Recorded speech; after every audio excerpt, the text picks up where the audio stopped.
Hi, it's Kate with SkeenaWild Conservation Trust, and this is a fisheries video for October 2025. So we're well into spawning season with salmon in their home systems.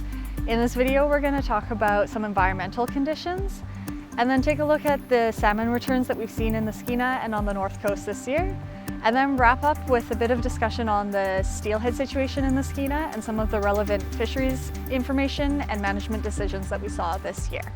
So let's get started.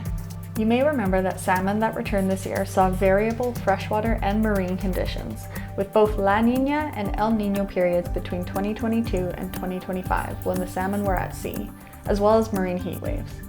La Nina generally brings cooler ocean conditions and larger, more nutritious food for salmon, while El Nino periods are typically warmer with smaller and less nutritious food for salmon. We have been in a neutral period since around April of this year, and another La Nina or neutral conditions are expected for this winter. We generally saw a milder summer in the Skeena compared to last year, thanks to a cool spring and cool wet conditions during early August. But towards the end of August and into September, water levels were typically low, with some streams and systems experiencing high temperatures, which may have influenced migration and spawning for salmon this year. We heard observations from some of our partners that salmon appeared to be holding in deeper, cooler pools during that period, so hopefully that helped. It's also important to remember that both 2023 and 2024 were unusually hot and dry, and watersheds are still experiencing lingering drought, with water levels below average outside of periods of rain. While fall rains can be a welcome relief for salmon, periods of really heavy rain can also pose other challenges for migration and spawning, such as by washing away salmon nests, which are called redds. Since we have seen highly variable freshwater and ocean conditions over the past few years, there was some uncertainty with forecasted salmon returns for this year, and we ended up seeing some differences from what was forecasted at the start of the season. For Skeena sockeye, the final return to Canada is estimated to be about 1.67 million, which is well below the preseason forecast of 2.7 million and below the long-term average of about 2 to 2.5 million, with an estimated escapement past Tyee this year of about 1.47 million. The 200,000 difference between the return to Canada estimate and escapement past Tyee is the number of sockeye estimated caught in marine fisheries in Canadian waters. About 1.1 million of those Skeena sockeye were counted through the Babine fence this year, which is a bit fewer than expected relative to the Tyee. This could indicate an overestimation at the Tyee or a greater proportion of non-Babine sockeye than average, which is typically about 90%. Lake Babine Nation's terminal fishery in Babine Lake was once again the largest commercial fishery for Skeena sockeye this year, harvesting nearly 200,000 sockeye selectively by targeting enhanced sockeye at the mouth of the Fulton River. We applaud the leadership we have seen from First Nations in the Skeena and Nass who are transforming their fisheries and choosing to fish selectively to protect and rebuild populations and species of concern. Skeena Chinook returns were above average for recent years, which have been in the range of 20 to 30,000, which is good to see, but still well below the historical average of about 100,000.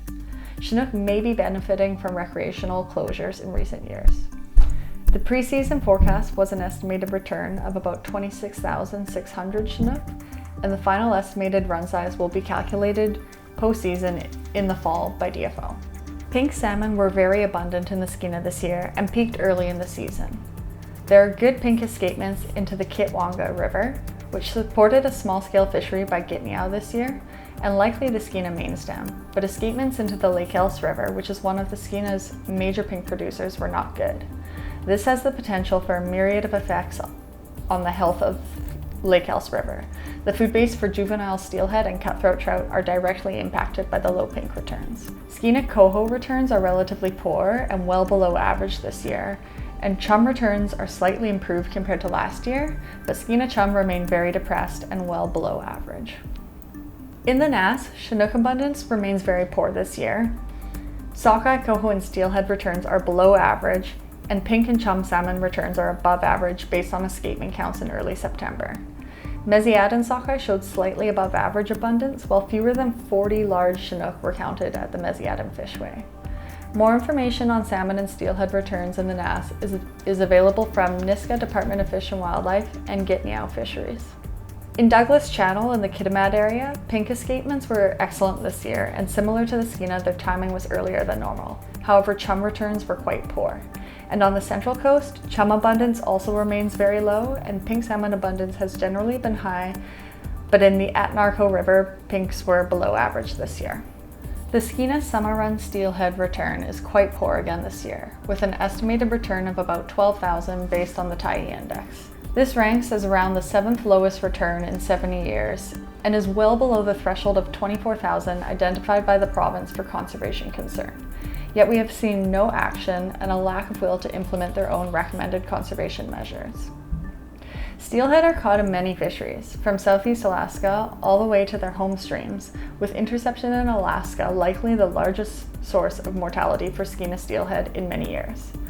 This year, pink fishing in southeast waters was poorer than expected, and the commercial fleet concentrated effort in the outer district of 104, which is the migration route of Skeena salmon and steelhead, at the end of July and the first week of August, which is right when the steelhead are passing through.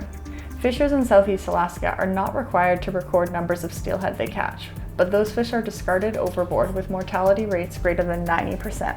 It's estimated that between 10 and 40% of the Skeena steelhead return is killed in Southeast Alaska each year. Then, commercial fisheries at the mouth of the Skeena River had openings through August 8th this year, which is well into peak run timing for steelhead, as well as wild baboon sockeye and Skeena chum. We have advocated for closure to the commercial fishery on July 31st for several years to protect these runs, and have witnessed DFO backsliding on precautionary measures both this and last year. The estimated 12,000 or so steelhead which made it into the Skeena River might still be caught in First Nations food and commercial fisheries, as well as the catch and release recreational fishery and river. However, we are seeing incredible leadership from several nations in transitioning to selective fisheries with the ability to release steelhead and other non-target species without harm. We witnessed nearly 100 steelhead released from the Kitsalis fish wheel this year, alive and well. Thank you so much for watching this video. We hope you enjoyed it. The information that I've shared comes from Fisheries and Oceans Canada, First Nations fisheries programs in the Skeena and the Nass, and the province of BC, as well as Environment Canada, the National Oceanic and Atmospheric Administration in the US, and Alaska Department of Fish and Game. We love hearing what you're seeing out there, so please reach out to us with your observations or any comments or questions, and you can get in touch with us at info@SkeenaWild.org. You can also contact both Provincial Managers and DFO with these contacts that we're providing to express your concerns and urge them to take action. We hope you get out to see salmon spawning and nourishing the ecosystem. And just a reminder that if you are going fishing, please always check the current regulations before you go. Until next time, take care.